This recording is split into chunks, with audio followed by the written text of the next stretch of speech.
रे बबुआ।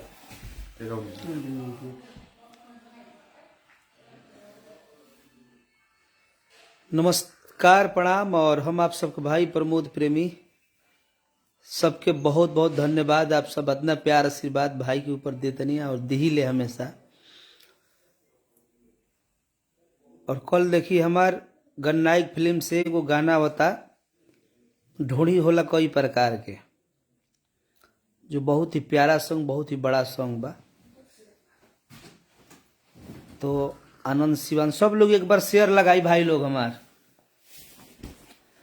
जे देखा था सबको एक बार शेयर करी।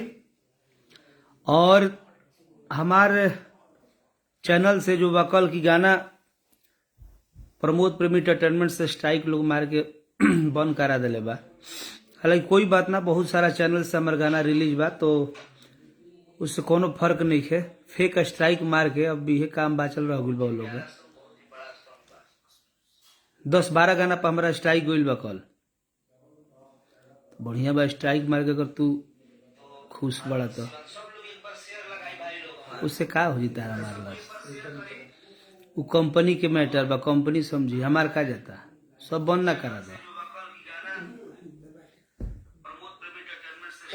सब गाना हमार बंद करा दो। वो कंपनी के फंडा, वो कंपनी के जिम्मे गाना जब चल गलो हमार थोड़े बा।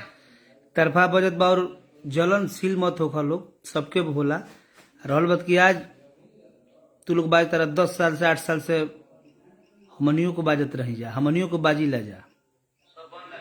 वो में कोनो एतराज नहीं है कि तू लोग बाज तरह तो दिक्कत बा। सबके बाजे के चाहिए, सबके मौका मिलेगा चाहिए। और जैसे कि हमार अभी फिलहाल बहुत सारा चैनल से गाना छूटल बा, मुर्गिया वाला और अंकिता फिल्म से जो अभी 1 मिलियन आप सबके अंदर हो गइल बा। और सुर म्यूजिक से जो बा अभी ओकर वीडियो हर एक वर्जन में आप सबको वीडियो देखे के मिली। ये गाना ही हम दान कर दिल बानी।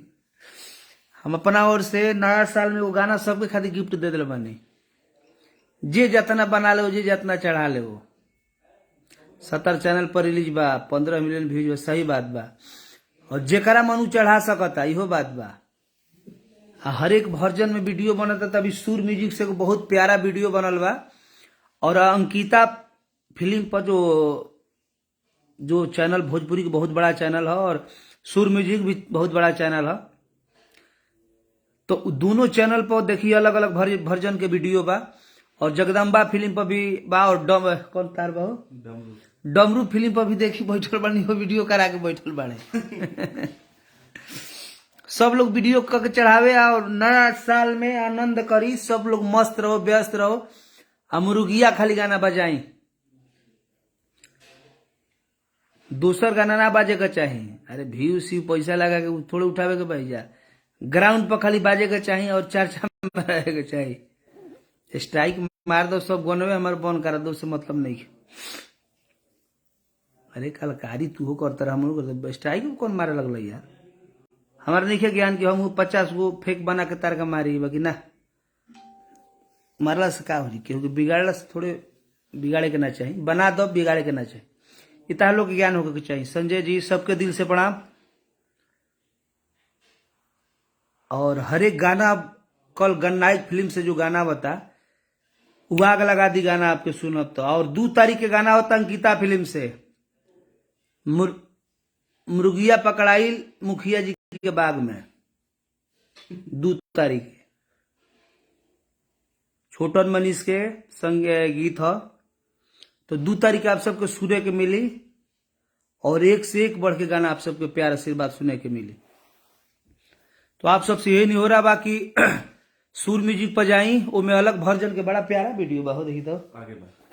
और कल गन्नायक फिल्म से जो गाना बता ढोड़ी होला कई प्रकार के, एक बार जरूर सुनो बा। बहुत सारा प्यार आशीर्वाद आप सब दे हो। आशा ना पूरा विश्वास करते कि वो गाना के आप सब प्यार देव। गन्नायक फिल्म से जो आवता और अंकिता फिल्म से भी 1 मिलियन हो गइल बा। बहुत बहुत धन्यवाद। और हमारा चैनल से गाना लोग स्ट्राइक मार दिले बा, हटवा दिले बा, कोई बात ना। खूब शेयर करिए आप सब, क्योंकि बिगाड़े के ना चाहिए भाई। हमार होगा हम होगा ही बजावल लोग, स्ट्राइक मारा स्टार का मिलल। कोई बात ना, अंकिता फिल्म वाला गाना 1 मिलियन हो गई बा, सुर म्यूजिक से अभी आयल बा जो वीडियो, और हर एक चैनल के आप सब प्यार आशीर्वाद दी। ये गाना आप सब खाती हम 1 जनवरी में सबके फ्री में तोहफा दे दिल बनी। तो आप सब बहुत सारा प्यार आशीर्वाद दी महादेव। और कल गन्नायक फिल्म से आवता ढोड़ी होला कई प्रकार के, तो जरूर आप सब प्यार आशीर्वाद दे महादेव।